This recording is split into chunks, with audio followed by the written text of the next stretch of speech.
Hey guys, welcome back. इस वक्त मैं रांची के मेन रोड पे खड़ा हुआ हूँ। बहुत ज़रूरी कुछ काम था, सुबह ही निकला हूँ और मैंने आप लोगों को अपडेट दे दिया था। वैसे अभी ये पर्टिकुलर वीडियो बनाने का मतलब बहुत इंपॉर्टेंट है। काफ़ी बच्चों ने मुझे कुछ कंप्लेंट्स किया है और उसे क्रॉस चेक करने के बाद में मुझे सही भी लगा। प्रॉब्लम ये निकल कर के आ रहा है कि प्रैक्टिकल एग्ज़ाम्स जो कल से शुरू हुए उसमें बहुत सारे बच्चों का कहना है कि सर बहुत सख्ती बरती जा रही है, मार्क्स अच्छे नहीं दिए जा रहे हैं।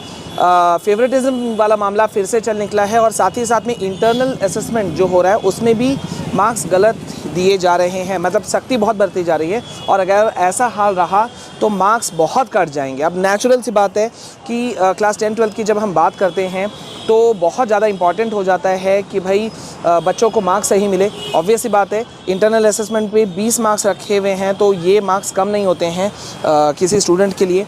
अब अगर ऐसे समय पे बच्चों के अगर मार्क्स कटते हैं प्रैक्टिकल में, स्पेशली अगर 12th की हम बात करें और उनके मार्क्स कटते हैं या कम दिए जाते हैं तो मेरे ख्याल से कहीं ना कहीं इशू होगा। तो यहाँ पे मैं रिक्वेस्ट भी कर रहा हूँ और ये बात रेज़ भी कर रहा हूँ सभी टीचर्स से जो भी एक्सटर्नल के रूप में जा रहे हैं या स्कूल टीचर से भी जो इंटरनल मार्किंग दे रहे हैं, इंटरनल असेसमेंट कर रहे हैं कि भाई बच्चों के साथ में प्लीज़ अभी थोड़ा सा मेरे ख्याल से लिबरल होने की ज़रूरत है। इस वक्त इतना हार्श या हार्ड होने की ज़रूरत नहीं है, क्योंकि जो सिनेरियो है अगर इस तरह से इस समय जब कोविड के बाद में बच्चे उठे हैं, 12th वाले बच्चे जो जिनके लिए भी प्रैक्टिकल उतना ही नया है जितना कि 10th वालों के लिए प्रैक्टिकल एग्ज़ाम है, सेम एग्ज़ाम वाला केस 12th वालों के लिए भी है। तो मेरे ख्याल से कहीं ना कहीं उन लोगों के साथ में थोड़ी सी छूट बरती जानी चाहिए थी और प्रैक्टिकल एग्ज़ाम में इतना ज़्यादा रफ होने की ज़रूरत नहीं है, क्योंकि थ्योरी पेपर ऑलरेडी उनका हार्ड रहेगा ही रहेगा।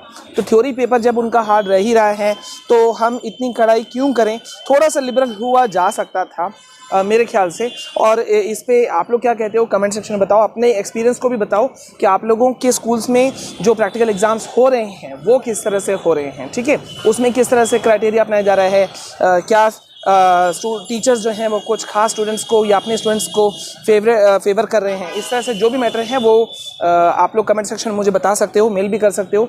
और फिलहाल देखो, मैं आप लोगों को ये कह रहा हूँ कि आप लोग अपने तैयारियों में, अपनी चीज़ों में आप लोग लगे रहो, बिकॉज अब ज़्यादा समय नहीं है, या कह लो है भी और या कह लो नहीं भी है। डिपेंड करता है कि आप अपनी तैयारियाँ कैसे कर रहे हो, ठीक है। सो ये मैटर मुझे लगा काफ़ी इम्पॉर्टेंट है और अभी इसी वक्त ही रेज़ करने की ज़रूरत है, क्योंकि अगर हम लेट से रेज़ करते हैं इस बात को तो कहीं ना कहीं बहुत सारे बच्चों के साथ में इंजस्टिस हो जाएगा, जैसा कि हर सेशन में होता है। So I request all the schools, all the teachers कि भाई बच्चों के साथ में नरमी बरती जाए, उनके मार्क्स कट नहीं किए जाएँ। थोड़ा बहुत उलटफेर हो सकता है। अब ऑब्वियस सी बात है, सैकड़ों स्कूल्स ने प्रैक्टिकली कंडक्ट नहीं करवाए हैं और उनके प्रैक्टिकल एग्ज़ाम्स हो रहे हैं, ठीक है। उनके अगर प्रैक्टिकल्स हुए भी हैं स्कूल्स में तो उन्होंने उतने बेहतरीन ढंग से नहीं किया है, नहीं हुआ है, क्योंकि बीच में ऑनलाइन क्लासेस था, कई बार छुट्टियां पड़ गई, एग्ज़ाम्स बहुत ज़्यादा थे। अभी कल एक बच्चा कह रहा था कि sir pre board, second pre board हमारे स्कूल्स में शुरू हो रहा है तो मैं प्री बोर्ड का क्या करूं, छोड़ दूं, पढ़ूं कि क्या करूं। अब नेचुरल सी बात है ना,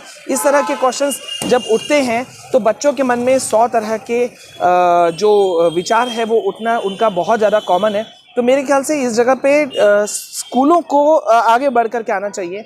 अगर हम थोड़ी सी बच्चों को, अगर मैं नहीं कह रहा हूँ कि गलत मार्क्स दे दें, लेकिन कम से कम लिबरल अगर हो जाए, थोड़ा सा छूट अगर हम दे दें तो सभी बच्चों का मोराल बहुत ज़्यादा बूस्ट हो जाएगा। और अगर उनके मार्क्स काफ़ी अच्छे जाते हैं प्रैक्टिकल में और इंटरनल असेसमेंट में, प्रोजेक्ट वर्क्स में, तो ऑब्वियस सी बात है ना कि थ्योरी में वो और ज़्यादा हिम्मत के साथ में आ सकते हैं, ठीक है। So I request all the teachers and schools once again कि प्लीज़ हेल्प एवरीवन। और मैं स्टूडेंट से भी कहूँगा प्लीज़ आप लोग एक साथ में रहो ताकि यूनिटी बरकरार रहे। हम लोग जिन बातों को रेज़ कर रहे हैं, आप लोग जानते हो पूरे यूट्यूब पे सबसे पहले हम लोग इस बात को रेज़ करते हैं कि भाई हर स्टूडेंट्स के साथ में जस्टिस हो, आगे बढ़ें, सबके मार्क्स अच्छे आए, ठीक है। रेस्ट उसके बाद में क्या होता है वो तो बात की बात है, ठीक है। सो अभी के लिए बस इतना। मैं अभी यहाँ से निकलूँगा। अभी मैं रांची की मेन रोड में हूँ, एज आई सेड बहुत ज़रूरी काम से आया हुआ था।